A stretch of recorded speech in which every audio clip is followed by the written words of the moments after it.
Good morning, ladies and gentlemen. Welcome back for this new space. We are going to talk today about multiple issues. The first and foremost will be the final stepping stone and plan that the European Commission has apparently decided to enact in order to make use of the Russian Central Bank assets that are in Europe generally, but specifically at Euroclear. The plan is a great lunacy. If you want to actually understand more about the whole circumstances surrounding this, you can go and check Trapped Ion's thread. I will add it to the space. But I will actually not touch upon what he has said because he's done a great job over that. I will just point out three main issues that suddenly make that plan a lot more tenable. But also why the plan will, in my opinion, now go on,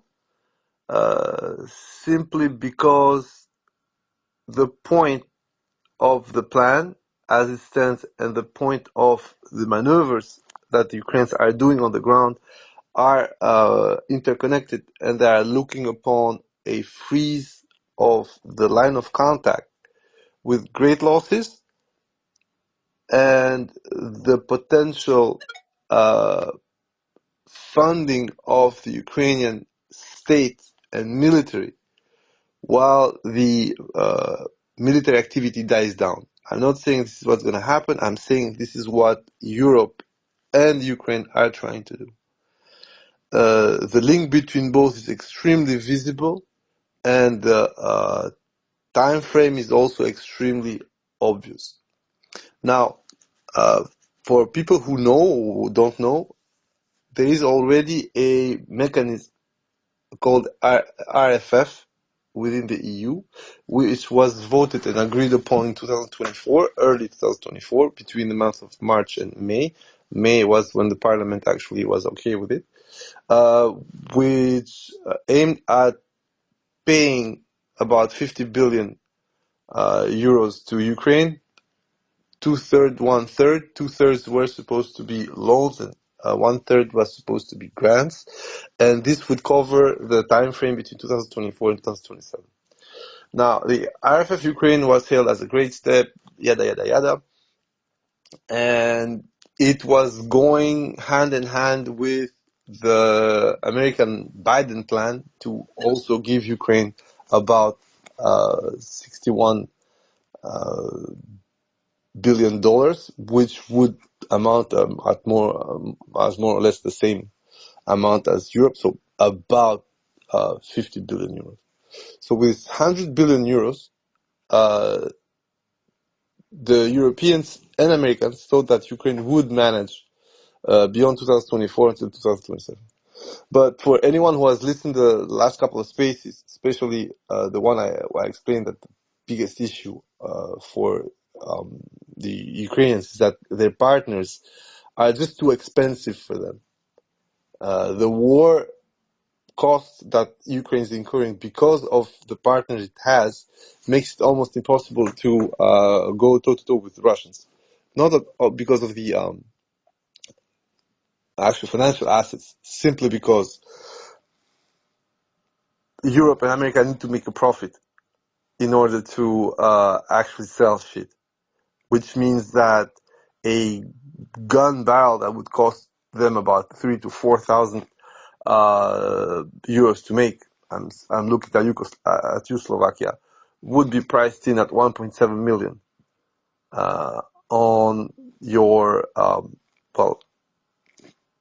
financial sheets, which means that the aid that Ukraine would need to actually reimburse, or the value that would need to be put on the balance sheet of the Ukrainian military or Ukrainian state, would be 4 times as big as the actual cost. And there is a logic behind that. I said the company needs to make money because, despite everything that's been said, this war is about making money. It is not about helping Ukraine at this point for European companies. And there starts the problem. And then we are going back to what I said. In 2024, 2027, first of all, the situation wasn't this dire. When the IFF was voted, Ukraine was in a kind of bad situation because it had already failed the counter, then it had lost Avdiivka, and then you had this back and forth of attempts by Ukrainians to draw the Russians within Russia with the third Belgorod infiltration. And then you had the counterattack from Belgorod Oblast to Kharkov Oblast with the first pushes both around Staritsa and then Volchansk. Volchansk that has been taken, and then we have a small dip today from Volchansk, a breakout at Liman. Probably they're going to follow up until the first big passage of the Starosaltov reservoir, but that's for another day. Therefore, back then, the 100 billion over 3 years, 4 actually, because 24, 25, 26, 27, 3.5 years, were seen as more or less adequate, given that Ukraine was doing okay by staving off Russian assaults. But that said, with everything being planned for multiple years, the Europeans simply, as usual, were unable to first plan for a Trump presidency. That seemed extremely unlikely. Back then, we are speaking between March and May 2024. And this meant that the money wasn't the problem back then. What was the problem mostly was that Ukrainians need to mobilize and that Ukrainians needed ammunition. You all remember with the Pavel/Czech Republic initiative, which was also a huge scam, which also contributed to prices being overinflated and the costs being spiked up. And we have the situation we had early 2025, where the Ukrainians were mired both in a huge issue with manpower, in a shadow counter because the Kursk bet that they had made in August had failed, and they were getting the teeth in, and they were keeping losing equipment. As we made the recent analysis, they started to lose equipment into a ratio that wasn't at all favorable to them. Now, once you put up this context, you start understanding things. War was going to accelerate money-wise and losses-wise for both sides. The issue, though, is that in both cases, while efforts will have to be made by both belligerents, so in this case Ukraine and Russia, Ukraine didn't have its future in its hands. Ukraine exports, for instance, for 2024, while good enough, weren't even covering, I think not even 24 or 27%, depending how they counted it, of the budget. So they already had a deficit, not a surplus. But on top of it, even if all the money went straight to the state's pockets, it meant almost nothing in terms of what needed to be disbursed in order to sustain the war, or at least the state. But that part wasn't actually understood. Every year, more or less, the Ukrainian budget needs an extra oomph. So 2023 it was about 7 billion, and 2024 it was 12 to 15 billion, although they spoke about 9 to 12 billion, but as usual with Ukrainians, if there is no lie, it's not Ukrainian. And then in 2025, just the same, about 12 to 15 billion. But once you analyze it, you're going to start understanding that every year budget goes up, and every year you have more or less the same amount that's missing. So how the fact are you doing this budget? Well, there are things that they cannot control. For instance, we have all discussed this, the number of losses, the destruction of infrastructure, the hiking price of raw materials for their own shit, the hiking price of ammunition and other supplies on the world market, especially when it comes to Ukraine, because Ukraine right now has, Russia as well, has a pandemic type level consumption.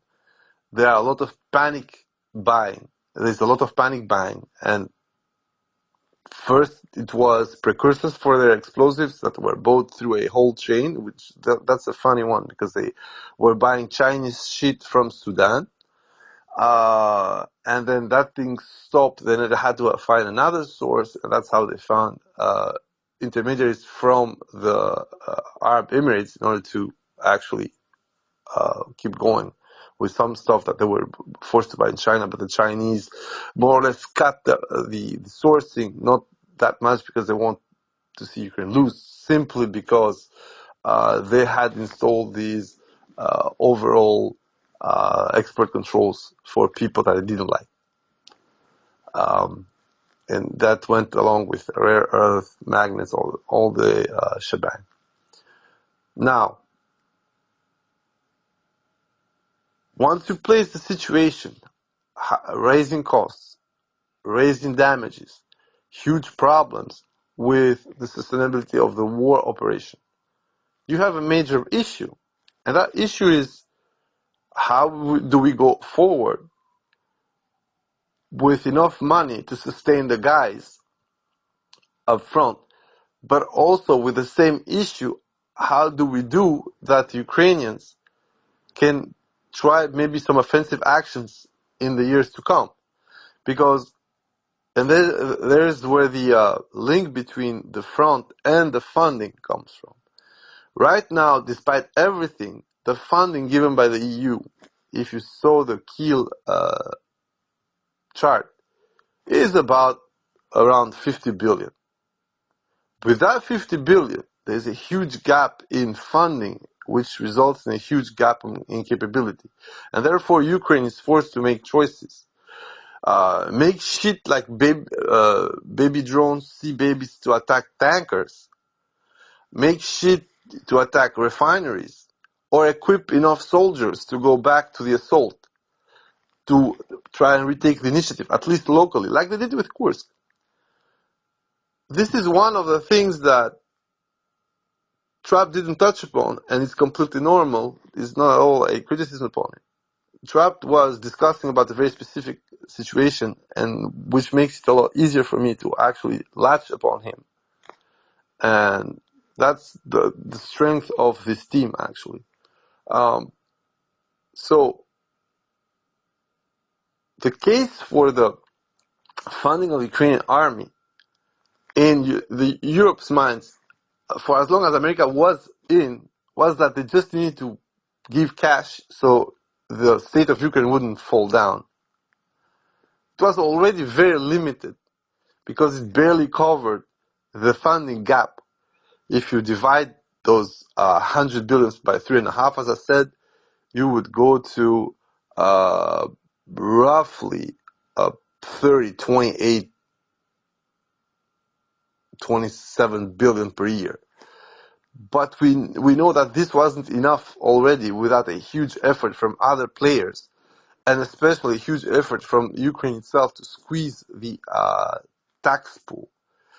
With the issue of the tax pool that we already discussed, you have the issue of mobilization. If you start grabbing people from the ground up and sending them to Scala or all the Miast Combinat units,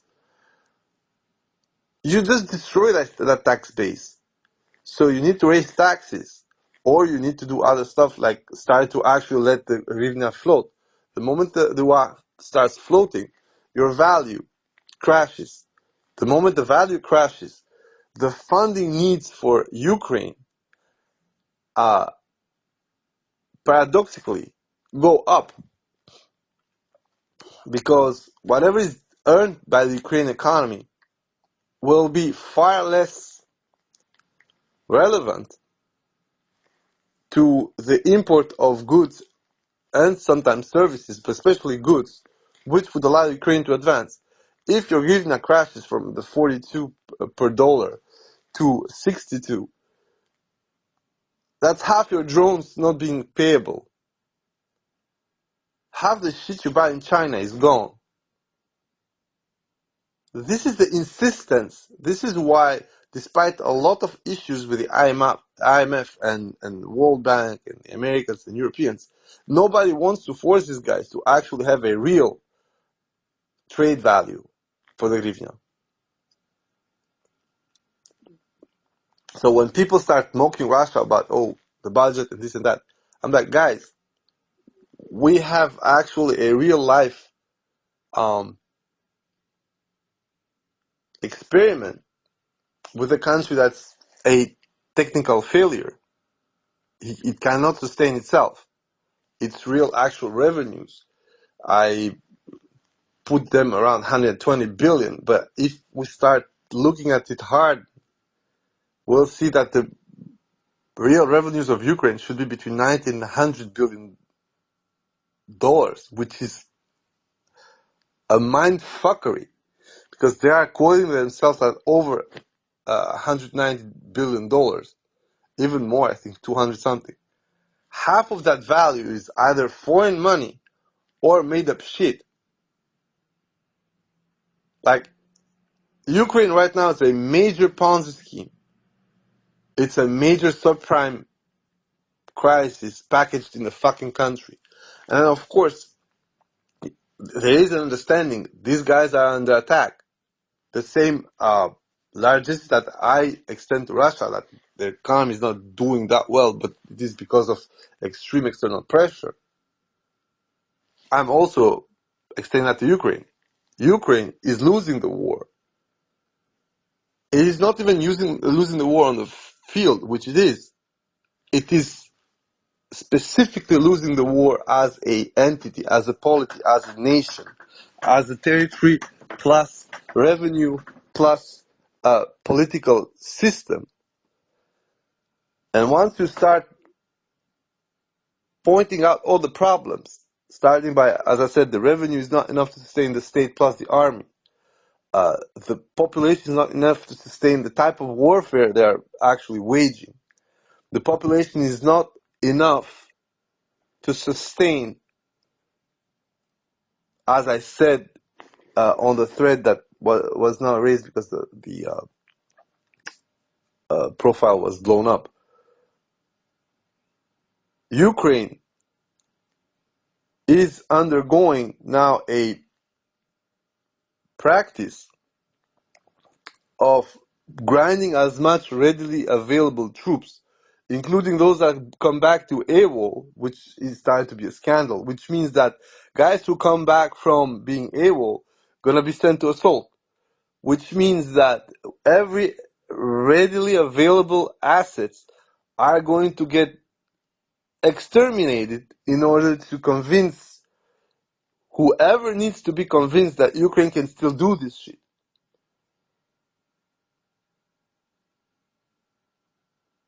This is literally burning fresh money on a losing operation.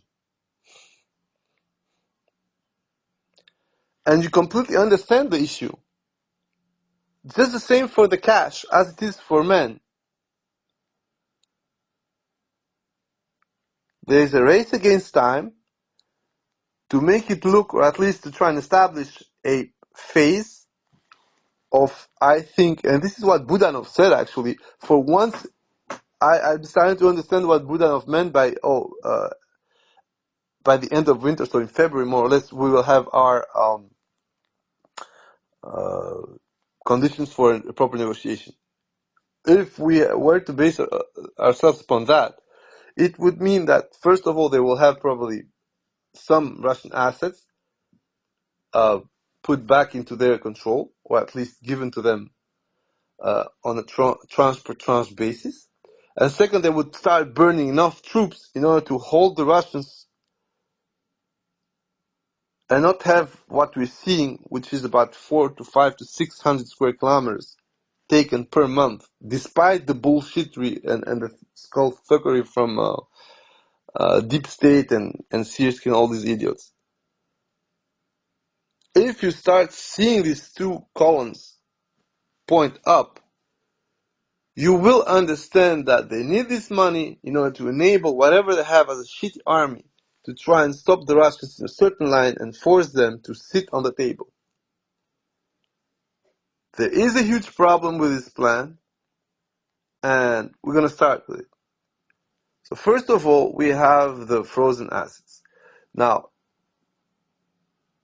the European Commission yesterday agreed upon freezing the Russian assets through emergency powers, so Article 122 of the TFU. So, what does that mean? Article 122, which is a element that was used in 2020 during the COVID pandemic, but not only, in order to facilitate bulk purchases of whatever was needed back then, is a power element that allows the bypassing of the Parliament, European Parliament, in order to make specific executive decisions. And in this case, the specific executive decision would be you preventively vote over the fact that nobody will not vote, actually decide, because you avoid voting. Nobody will agree to release Russian funds, because if you release them, you would put the structural integrity of the European Union, in this case, financial one, economical one, into jeopardy if you do so. Now, the use of the 122 is already an admission of wrongdoing. And this is one thing that we had discussed within the team, is that they will try to bypass both a legal process and also a legislative process. The legal process is, we have this decision, it doesn't matter what on the national level you're going to decide legally. It doesn't matter if, for instance, Russia justifiably goes after Belgium over the situation. Russia cannot get his money back simply because the EU has decided, oh, this is a danger for our system, we're not releasing it.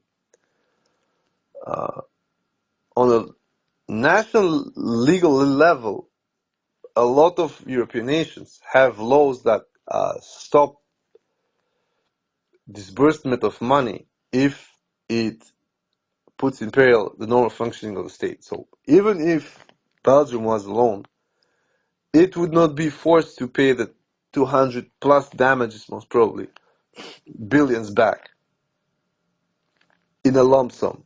It's logical. It would entail, I think, over 60% of its GDP, yearly GDP. There is not enough liquidity for Belgium to do so. Or somewhat, at least half of it. So the procedure for actually paying back the Russians would be a overtime one, which meant that, as I made the calculus, if the Belgians agree upon paying it on a rate level, would be somewhere probably around 10 billion per year, which would still take at least 20 years for the principal. And if there are damages, another 10 to 20 years, depending on how much is going to be voted in. So the Belgians would be on the hook for a long period of time, unless there are other specific clauses which the Russians would be entitled to, which is a case-by-case liquidation of assets. And as I said, what the Russians could do actually is buy a huge chunk of Belgian real estate and make money out of it, which in my opinion would be unwise for the Russians first, but also for the Belgians to actually agree upon it. Because such a rapid transformation of state assets within the Belgian landscape, especially if La Régie des Bâtiments is actually savaged by the Russians because they were going to go after, of course, stuff that they can monetize. Would mean that half of Brussels would be under Russian control, and the income from that would cover nicely for a lot of shit when it comes to the losses. So on that aspect, it would just deprive the Belgian state for even further down the road of liquidity. Therefore, it makes no sense to think in those terms, and the Belgians would not probably agree, although they would be forced to, simply on the basis that, well, basically they are the ones who fucked up, ultimately. So, why the Europeans are using the emergency powers? Well, it's very simple. As I said, that allows them to bypass the legal process. So, is there a court that's going to judge us? Fuck you. And also, the legislative process. Maybe some guy at the parliament is going to push us to a vote and we're fucked. So fuck you too. In a very specific sense, we are seeing the second step of federalization, forced federalization within the EU. We have a executive power making moves against a national power. Executive federal power making moves against a national power. Europe is not a federation. It's not even a loose confederation. The states are supposed to stay in ultima ratio responsible for everything. So, why this? Why now? Well, there are two possibilities. First of all, the original RFF, which was the COVID fund, that was allegedly up to 2024 still in the green for 500 billion euros, but whose system in order to disburse the money was so complicated that often not even 20% of it was spent yearly, should be still available. And it is on base of that RFF COVID that you had RFF Ukraine 2024. But why is Europe in such trouble and wouldn't extend this RFF that they already did in 2024? Well, it's very simple. The RFF per se was a nice vehicle, but relied upon the fact that Europe was broke, because the vessel, the vehicle, is for the European states to borrow, or at least the European framework to borrow on the external markets, which means that ultimately, the more you borrow, the more it's going to cost you down the road. And because everyone is broke, actually being able to have the pot is the point, instead of being able to spend it. This is why post-COVID, Europe didn't manage to actually even go back to normal growth. And with the war in Ukraine, it went from bad to worse. So in fact, the whole RFF procedure and vessel, in my opinion, either has been already used without actually telling everyone,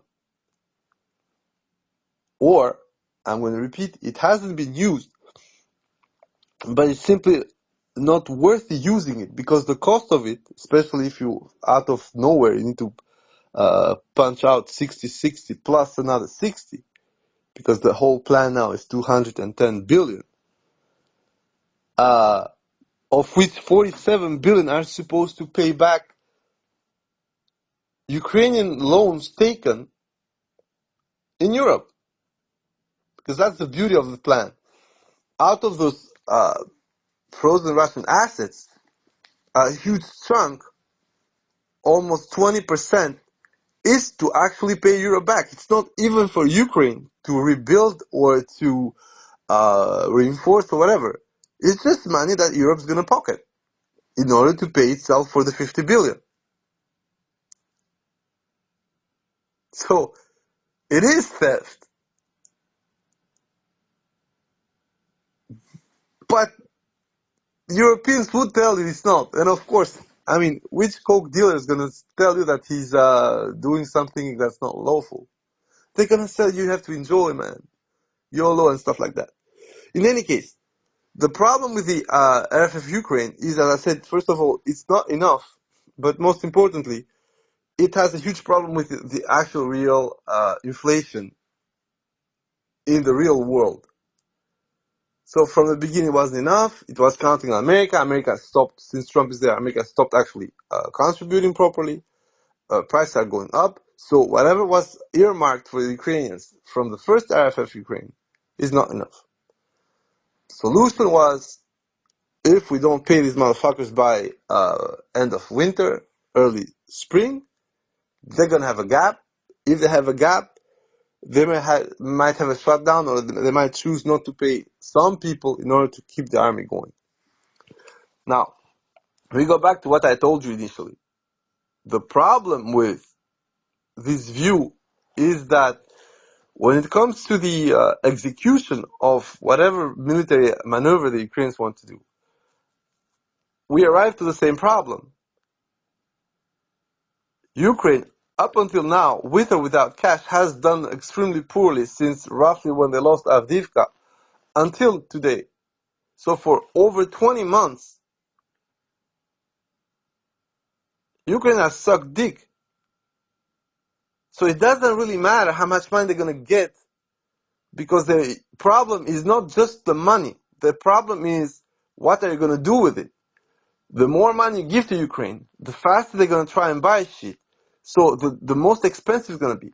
We go back to what I said. Right now, Ukraine is still in pandemic spending. They need everything yesterday. Which means that it is true that they're going to be a lot more regarding with the pricing and the procedure, stuff like that. But they will still hit that glass ceiling of the market. This is how much you can buy. And on top of it, a lot of the shit they need is coming from China. So, there is your problem. Whatever you're going to take from the Russians, give it to the Ukrainians, that money is going to be offset because you're going to pay an adversary of the European Union and America. I'm not putting their shady intermediaries for ammunition, from raw materials, stuff like that. That's an even worse logic. If you start thinking down the road, you will see that the money, even if they take it from the Russians, by saying that we're not taking it, it will go to mostly unsavory people, and it serves no other purpose. Because right now they explain this as a reparation loan. There is nothing that's going to be repaired. The money is not needed for Ukraine to repair anything. The money is needed for Ukraine to actually exist. The insanity of this move is not that this money is going to be earmarked for end of war and we're going to spend it all on Ukraine in order to rebuild, which would be yet another problem. But it is called a reparation loan, which is going to be an ongoing system. Because, first of all, there is no end to the hostilities, and therefore there is no agreement about the reparation. So it's already legal. But it is a preemptive lump of money that's willing to be paid. Okay, I don't give a fuck. Honestly, to me, it's the worst idea, but that's not the problem. But right now, by spending the money on fighting, means that there will be no more money after that. What will happen is that Ukraine would have burned the money in any case. That's already legal on a banking standing point, because you are giving a loan knowing very well that the loan is non-performative. It's going to be a non-performing loan, which means that the guy is just going to blow you up. It's literally, you see a cokehead and said, oh, you want a loan? Take the loan. You know it's not going to happen. And therefore you have the duty not to do it because you know it's going to be lost. The issue, once you actually blow the money, and it's true that people say, yeah, but it's going to be in 2 years. Once you blow the money and the money is not there, you are going to lose three main points. First of all, the leverage. If there is no money, technically it's supposed to be there because, oh, it's backed. It's absolutely not stolen. There's going to be a whole system I use. But if it's not there for real, because let's say that in 2026 there is a worsening of military situation on the Ukrainian side, and we are fighting for Zaporozhye city. Donbass is lost. Russians are 3,000-4,000 square kilometers within Dnipropetrovsk, and they have retaken a large chunk of the Kharkov Oblast. A large chunk, let's say 2,000 to 3,000 square kilometers, which is not that large, but still, it's a serious buffer area around Kharkov that would allow them to actually have a unimpeded logistical situation that would go from the Russian border to Kupiansk, and from Kupiansk helping out with the operations beyond the Donetsk Oblast border, within southern Kharkov or within eastern Dnipropetrovsk, whatever you fucking want. Let's say you're there, and the Ukrainian army, despite all these attempts, despite all the fucking cash blown, is getting literally fucked raw on so many aspects that the only thing they have remaining is, as I told you, go for sabotage operations within the Black Sea or elsewhere, and attacking refineries or other sensitive targets within Russia. Then what? You have blown maybe 90 billion on 2026, and Ukraine is not able to continue the same kind of military operation that it is doing right now. Then what exactly is your point? Are you going to push the Ukrainians to keep going? Literally doing the meme, honey, I need you to. Or are you finally going to stop being smart and settle for a way worse deal than what Trump has in mind right now, which is already very bad for Russia, but that's another point. Then what? How are you going to force the Russians to accept that their money is gone, and accept that it would be a part of any kind of fucking reimbursement or reparation, whatever, when the Russians are the one winning, quote unquote, the war? So the decision to indefinitely freeze the funds within Europe has a lot of illegality layers, but that's something completely different. We will not touch upon it. But once you see it, you have to ask yourself, as I said, why aren't you using the RFF Ukraine, just expanding it, given that it's still depending on the RFF COVID?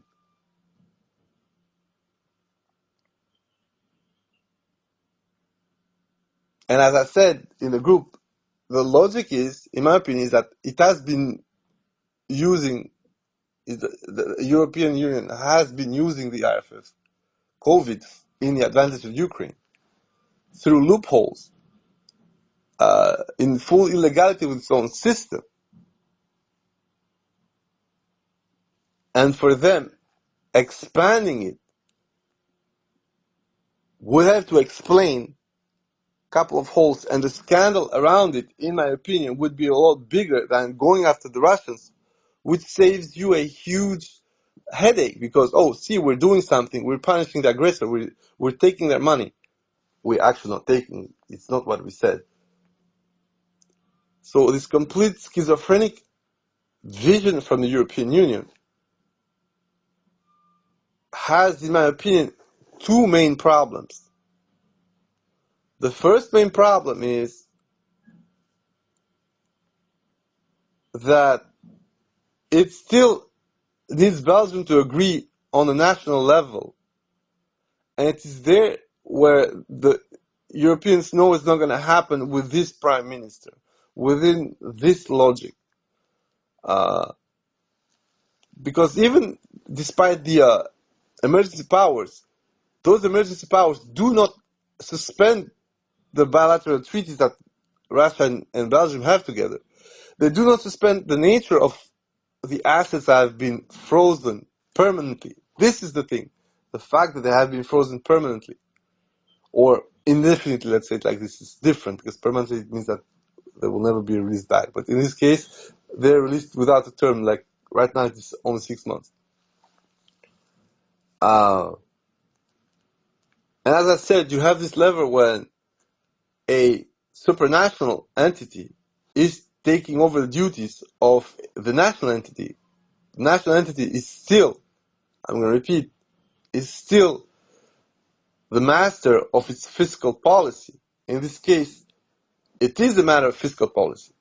Then once you start analyzing 122, you see that it has to be in order to safeguard the union's system, the health system, financial system, whatever, against unforeseen and uncontrollable circumstances outside of the union's making.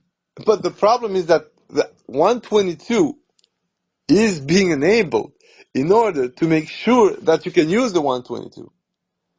You are freezing indefinitely the funds, so when you're going to try and steal the funds, you don't need to pay them back.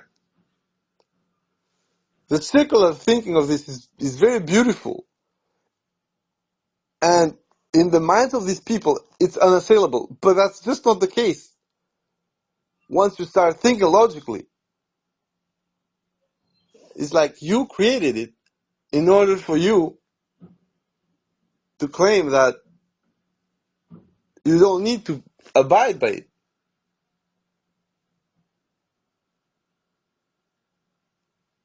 It's literally you going to steal a car or a house or whatever, and then through your legal power or any kind of process say, okay, I maybe stole the car, but giving it back would endanger the lives of... It's really Hollywood. It's literally, let's say, like in the Bad Boys movies, like you're Will Smith, you grab a car off the highway because you need it for your high-speed chase that you just caused. And you cannot give it back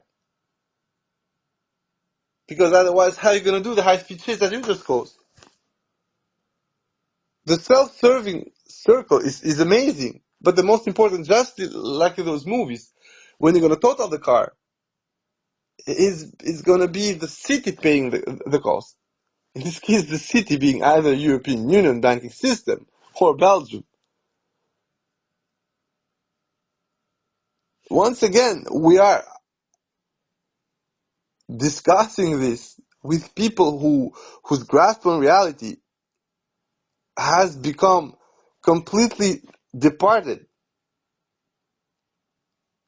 And it has become departed not because they're inherently stupid, which unfortunately they are, but because they are into this Zugzwang situation where they've tried to put Russia on a corner. And every time, the Russians have just pulled an esquive. You sanction fucking tankers, they're gonna fucking use our tankers. You try and stop them from selling their fucking oil. People won't need oil because it's a global commodity. You try to blow up their shit, they're gonna blow up shit back at you. You try to cut off some of their raw material supplies, do that with China. The problem with this attempt to isolate Russia, first of all, shows that despite everything that has been said, Russia is still a superpower. I'm sorry for everybody who doesn't think so. If these guys can avoid those many hurdles, those many sanctions, can avoid the whole fucking global financial system sanctioning, they are a superpower. Maybe in their dying throes or whatever, but they are a superpower, definitely. The other issue is that, as I said, unlike the axis of suck my dick, Western one, the axis of triple suck my dick, which is the Russian one, has a very specific goal in mind. And it's extremely cruel what I'm going to say. And of a certain sense, some of the bullshit Trump said recently that he wanted a C5 or what the fuck he meant by that, which would put together the big players, quote unquote, that can actually decide, because the European Union just cannot fucking decide what they want. They are stuck with their fucking nonsense, just peace and territorial integrity. No, bro, that thing has sailed. Everybody understands. Ukraine fought whatever they fought. They're just not gonna make it unless you intervene. Americans don't want that, because at the end of the day, Ukraine is just a couple of nukes away. And it doesn't mean that they're gonna get nuked in America. No. What Americans understand is that Russia will first scorch the motherfucking earth of Ukraine before they lose over there. A lot of people say, oh, this is bullshit and this and that. No, I really think that both Biden and Trump administrations understood Ukraine will be some parking lot in that case. It's way too much of a risk for Russia to have their softer belly growling with nafwits and retards. This is not Crimea 1855, that eventually 20 years later they got the fucking place. No, this is serious bullshit in a time where once you start realizing the whole principle, as I said to you, the bloc, or at least the loose bloc between Russia, China, India, and so forth, what they want is that the fucking West just sits down to the place it actually occupies. The whole decorum that was in existence until now, which is the West calls the shots because they, quote unquote, made the institutions, is not working. Because the Western power, especially financial and economic, is not enough to control the whole fucking system. And this is what Russia is proving every day. There are people who would flip the bird, including within Europe, to the Western system, quote unquote, just because they can. Because the Western system, despite being extremely pervasive, is just not that guy anymore.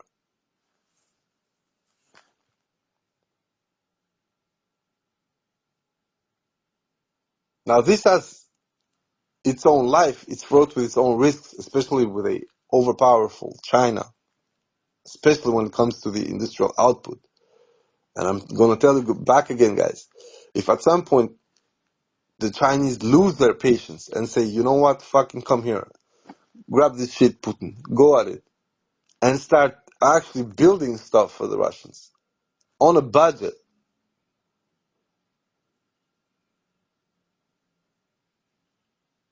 the war would see a complete board flipping. Everything you saw until now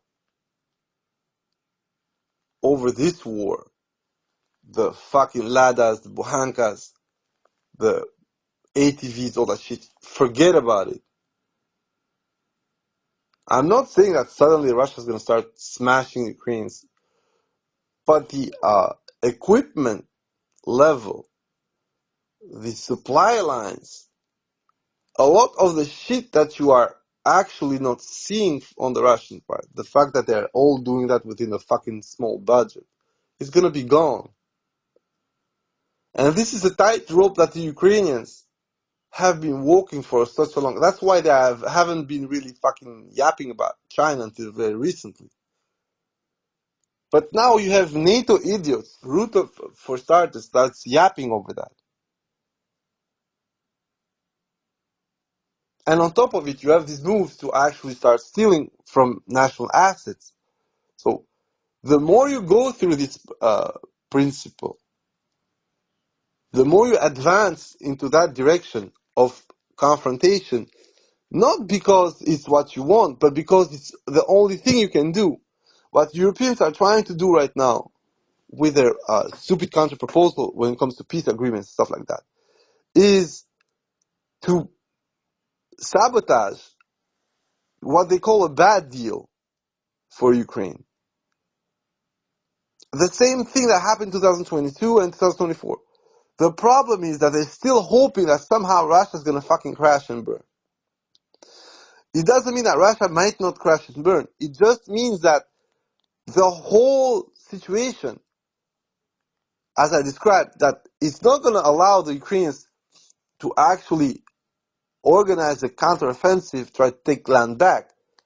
It's only going to allow Ukraine to survive, which means pay the fucking salaries and be able to keep going with this rate of mobilization, which is already very bad.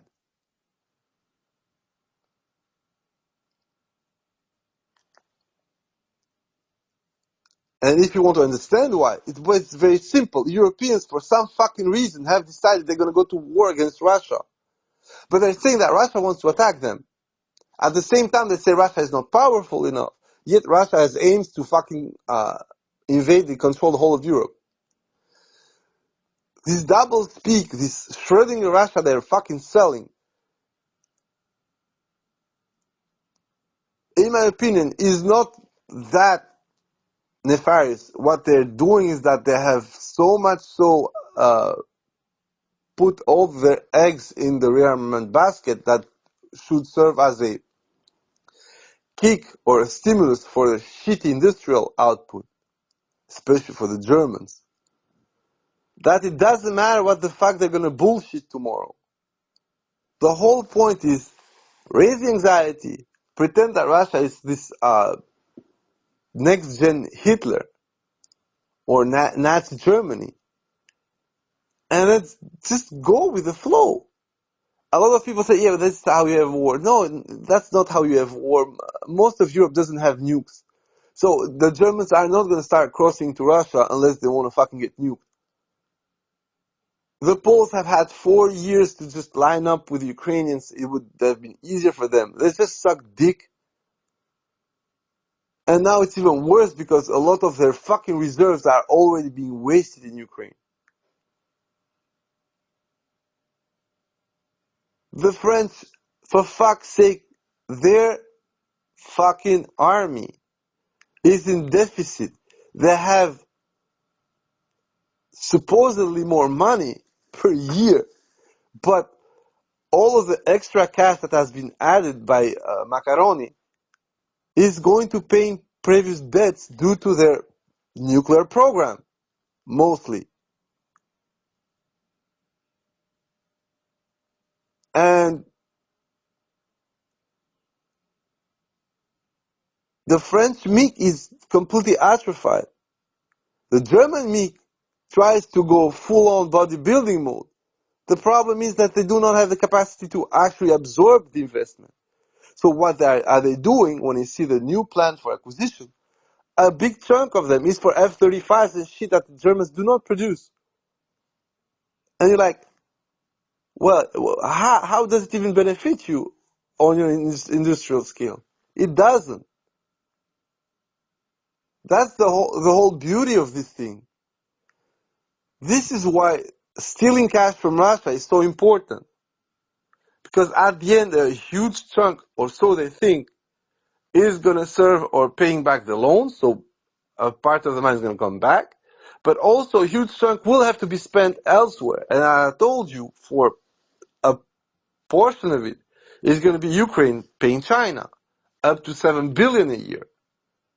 Another portion would be Ukraine paying for goods and services delivered by the EU, probably around the tune of 11 billion a year. So for the Europeans, it's completely normal to try and use money they don't have, because at the end, is cash. Some of that cash is going back. If we follow the plan, 47 billion goes back to their pockets right away, or at least theoretically. 11 billion per year over 2 years goes back into European industries, or at least European budgets. So for them, wasting the 140 billion they want to waste out of Russian money, well, they get back over the 2 years about half of it.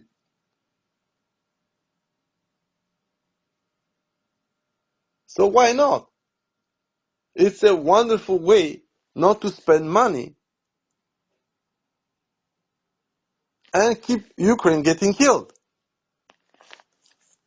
That earns Europe 2 more years to prepare for the upcoming war. That doesn't exist.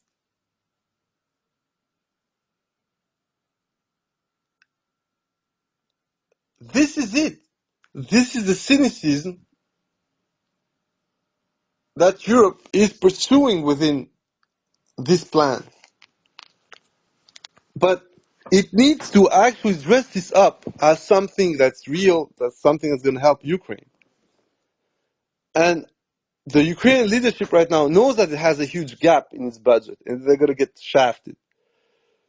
So them hearing they're going to get money, oh my God, this is great, we're going to survive another year. But at the same time, given that the plan is still going to be approved in a way or another, and they are totally not getting to steal the Russian money, but somehow Ukrainians are going to get some money. The idea is freeze this, and you're getting reparations in full if there is a peace deal. And I'm like, but this is insane. On one side, you're going to take out a bargaining chip because the money would be stolen. On the other side, you want to steal that money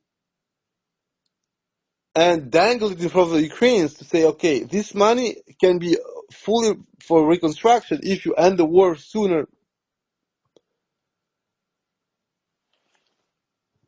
So the vileness of the European thought, the perfidy of it, is beautiful.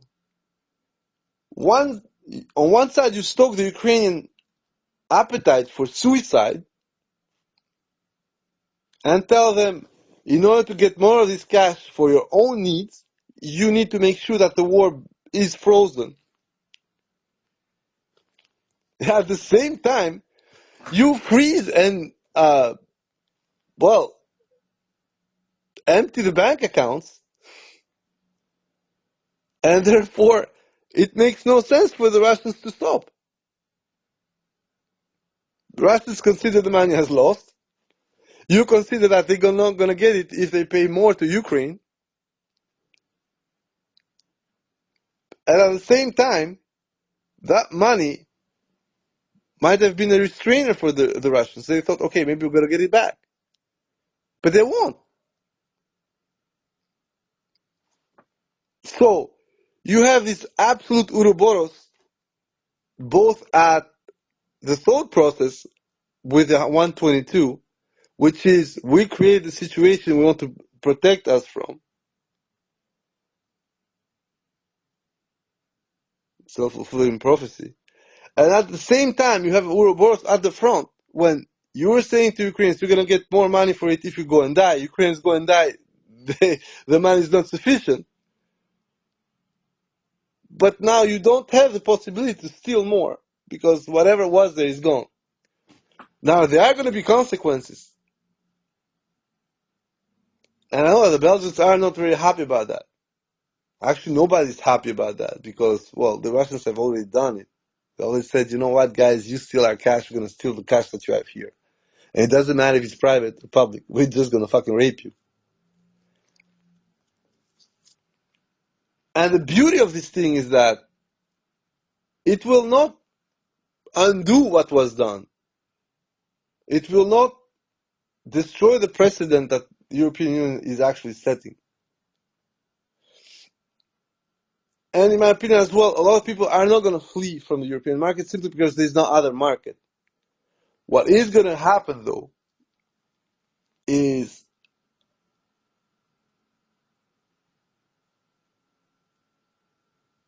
multiple simultaneous lawsuits. And it will be some kind of Mexican standoff with the Russians aiming both at Euroclear and Belgium. Belgium aiming at Euroclear and the EU. And Euroclear aiming basically at everyone but Russia, because unfortunately they're the customer and Euroclear can't do shit.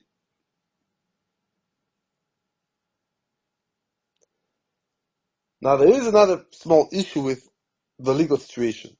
As I said, there are loopholes when it comes to what to pay, when to pay, how to pay back.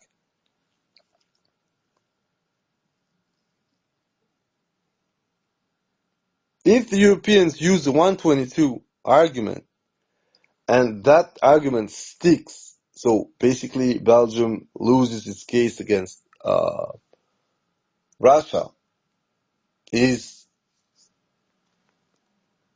enjoined to actually pay back on arbitrage. And on top of it, it's also forced to pay back a damage. You're going to have a situation where you're going to have a precedent of a legal decision being stopped by a non-jurisdictional decision. Ergo, a political decision is going to trump a legal decision within Europe.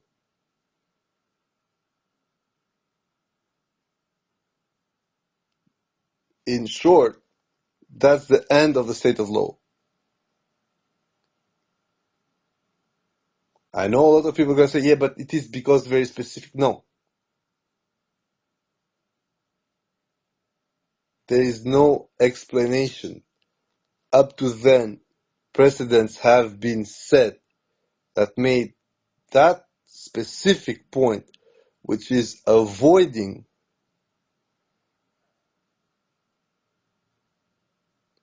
an in-system decision by a political decree in this case, a no-go.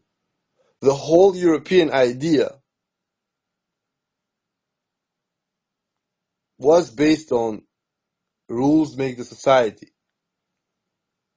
The whole procedural mannerism within the EU, with the parliament, the direct relationship, is because rules make the society.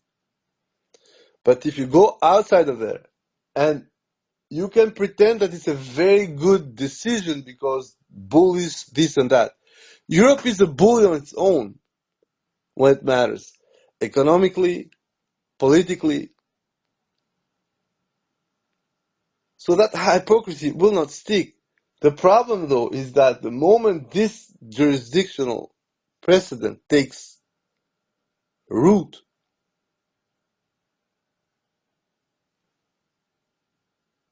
the repercussions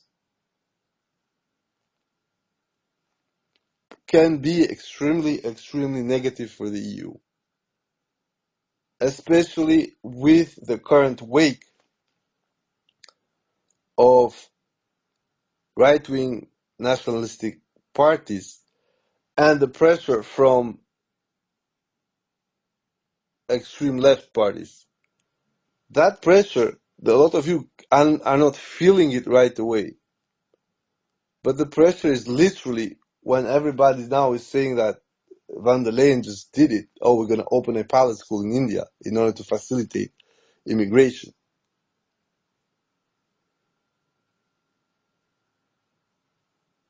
We're having a rerun of the 70s and the 80s in Europe. And nobody's saying anything. That's the beauty of it. Europe is agreeing upon hiring cheap labor, ready to go, importing them, having no plan to send them back once the situation doesn't allow it anymore, instead of trying to facilitate fertility, national births, so forth and so on. So start calculating this point. You start by putting the first stab on your allegedly rules make the system.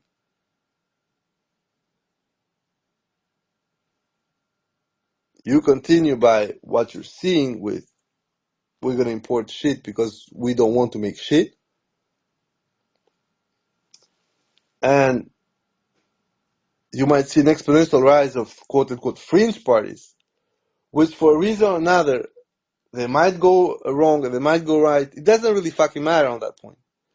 But they're going to make governing Europe next to impossible. I'm saying once again, I don't give a fuck. I have no political preference at this point, given how mentally unfit European leadership is. But the moment you start spinning around the fucking axis, because you're unable to have a logical internal and foreign policy, because you're unable to cut deals, not because of some bullshit ideology. Ideology has nothing to do with what Europe is doing right now. Europe is just taking advantage of a situation it created itself by trying to walk over Russia on its backyard to justify trying to become a federal power and engage into a transformative foreign policy and have some kind of armed wing like America, China, or Russia. It unfortunately cannot do that because of the weakness of its structural sediment. Europe has been built weak due to the fact that they are lackeys to the US. And what you're seeing right now is some kind of people trying to transform in this European superstate they dream of. But a bit like Gromyko in the 80s, they haven't been shopping for years outside. They are in their own bubble. They completely ignore what Europe can or cannot do, and the problems with the market.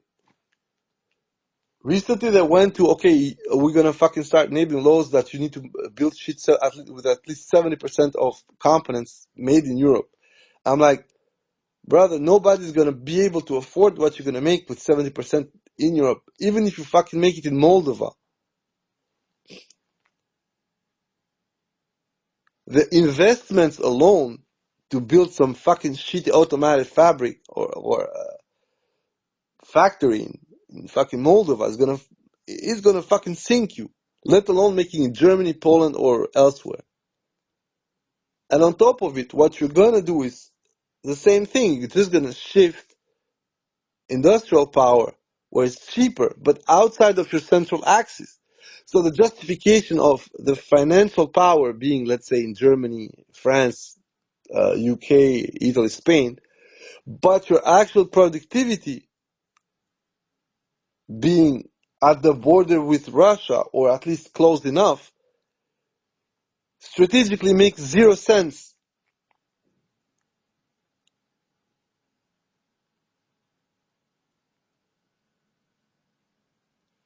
Financially, economically, it makes sense because it's the cheapest way to do it.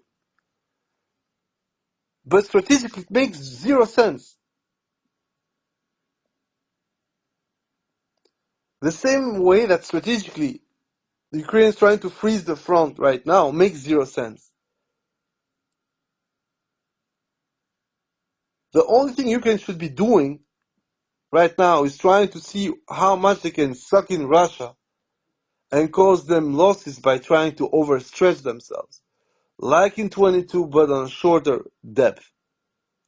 Because the more they keep going like this, the more they go Joe, a one-to-one losses like we're seeing,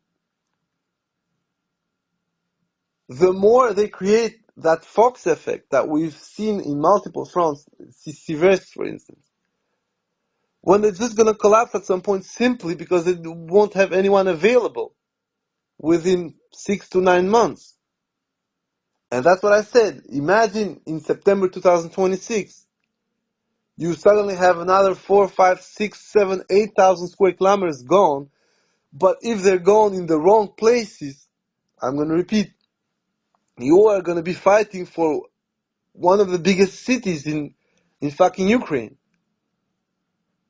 the symbolism of that would be crushing for Zelensky. It doesn't matter who the fuck thinks he is. It doesn't matter what Ukrainians think about themselves. Having UNPKs cutting off 2/3 of Zaporozhye city and then FPV drones calling Ukrainians beyond the fucking river and losing Zaporozhye would be the dagger in the heart of the Zhido-Sapunist. And that's it. And then the whole bullshit about freezing or stealing the money would make no sense. Because what is going to happen beyond then? You just lost Zaporozhye, let's say, in September 2026. And there are 2, 3, 4,000 square kilometers within Dnipropetrovsk Oblast. Then what are you going to do? I'm going to repeat. You lose Zaporozhye, it means that you need to fucking cross either in Kamyansky, either in Dnipropetrovsk. Which at that point would be within 100 kilometers, which means that they're going to UNPK your ass on the bridges.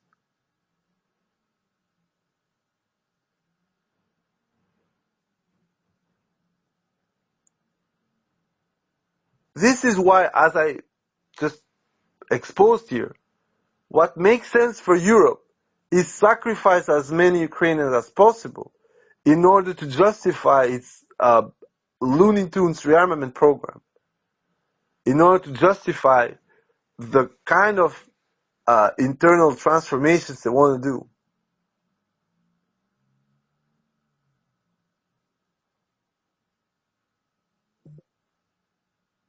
And that's it. There is nothing more. You're not going to get anything more from them. Forget about trying to make Ukraine win or whatsoever. The whole point is to stoke the conflict until it gets to a breaking point where the fears of further conflict would be justified. And it doesn't matter that maybe Belgium's going to lose the fucking litigation. They're just going to say, you know what, fuck this, we're not paying. 122, it's putting the financial system of Europe at risk, we're not paying. And of course, the court's going to start allowing the seizure of goods and assets from the Belgian state elsewhere. And maybe the Chinese going to be like, oh, that factory there, under request by Russia and based on a arbitration decision, well, it's not Belgian anymore. The loss for the Belgian economy by liquidation or seizure is not going to be that big either, because the FDI the Belgians have abroad is not that big. But it will indeed make irreparable damage to a lot of people and result in a flurry of lawsuits against the Belgian state, which then would have to return against the European Union or the European Commission in this case. This cascading of shit show that's going to befall on many of a player is, in my opinion, what the European Commission is looking for. It's creating chaos in order to prevail, because keeping it through the line they're towing right now is just sending everybody to hell. And it's exactly what allegedly some high diplomat said. We're going through the wall. And I agree. But they're going there regardless of what they're going to do, if they're going to steal the money or not.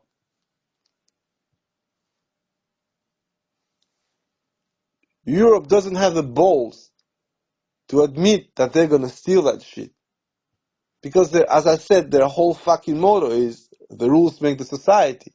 They need to pretend they are respecting the rules, even if they aren't. They have done that multiple times.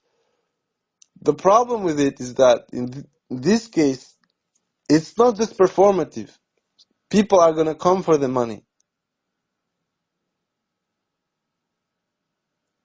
And if Europe wants to rationalize theft by whatever feel-good sentiment,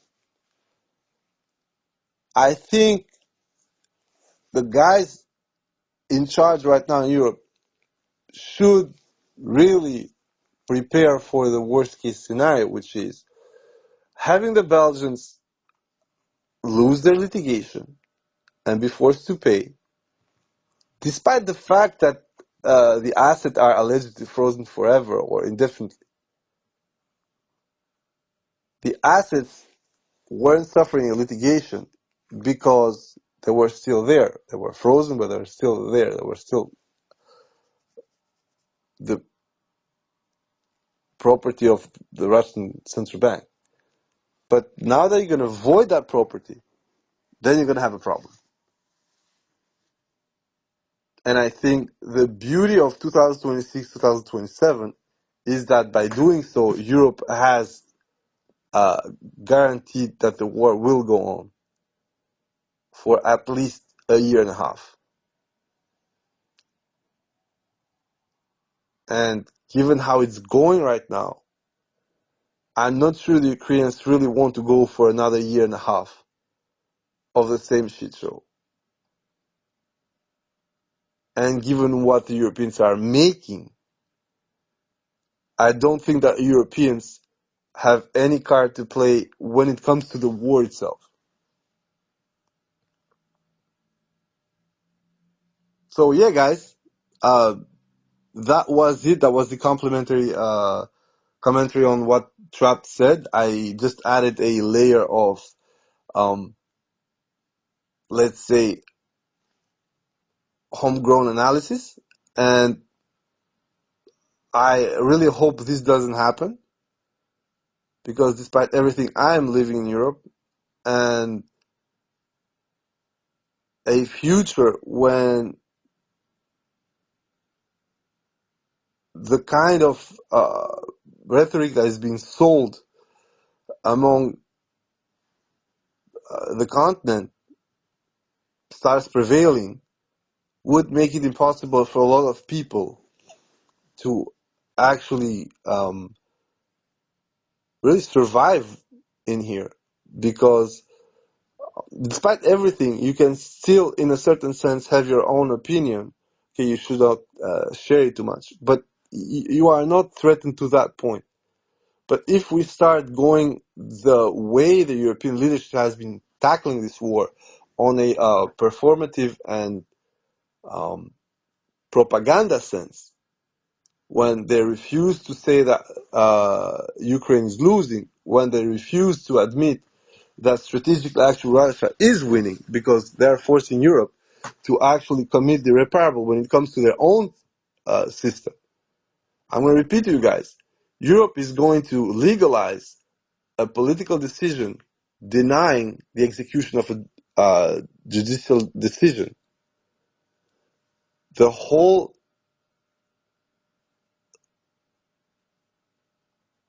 rules make society, or rules make the system, is gone. The whole checks and balance system is gone. The whole pretense that we are going to a better place politically, legally, and humanely is also gone, because seizing that money and then refusing to pay it back is not going to help Ukraine rebuild. If I'm going to tell you something and maybe you're not going to be happy. If you block that money for reconstruction after the war is done, I would say, well, that's the price that Russia has to pay for actually taking 25, 30, 35% of the Ukraine territory. This is what the American did when they took 55% of Mexican territory in the 19th century. It seems to me that it will be a logical price to pay for, of course, legal recognition, which is legal borders, not for bullshit like the DMZ and stuff like that. But now, you are not, as I said, you are not taking this money to rebuild and save lives. You are taking this money to kill more people. And once the money is blown, you lose, as I said, the bargaining chip, but also you lose the future of Ukraine. Because then you're going to have to foot the bill at $500 billion minimum. Russia's not going to pay for any of that. Unless you are in Moscow and you drag Putin out, Russians ain't paying shit. Especially if you start stealing a lie about it.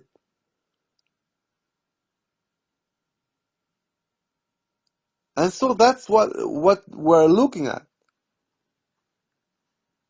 We are looking at the most perfidious political scheme that Europe is inflicting upon everyone in this war. After gaslighting everyone about what they supplied Ukraine, about how they supported Ukraine, now they're going to gaslight everyone into keeping this war going for something that doesn't exist. I'm going to repeat, World War III is not going to happen under the current circumstances. It would require such a drastic change in the system for which Europe doesn't have the manpower or the capital or the will. When Trump asked 5% of GDP on defense, nobody could do it. That's why you have all this bullshit about integrating money you give to Ukraine, integrating fucking bridges, integrating bullshit left and right just in order to make the fucking cash point. And in a certain sense, Trump knew that perfectly. That's why they fucking left everybody in the shit and said, oh, you know what, we're not getting any money to you guys anymore. We're selling you shit, but we're not trying to chip in on this one. So yeah, guys, that was it for the commentary. I'm not taking any questions over the situation in Ukraine at the front. There will be a space tomorrow over that. But most importantly, the only thing you have to keep an eye upon is some new attempts are going to happen around Hulia-Polye and Zaporozhye from the Ukrainian side. They will try to stop or stall or try to make it more costly for the Russians to move through there, because the war ends with the Zaporozhye salient that's being created right now. And the moment that thing is done, Ukraine loses operationally the whole war. Operationally is gone. Because then the Russians start the work upon the biggest city, Bar Kharkov, that they've enterprised so far. We're speaking about a 1 million city at its peak, which is Zaporozhye. And once they got Zaporozhye, not even further, I say within 100 kilometers, you got Dnipro. And you just need to move upwards the river.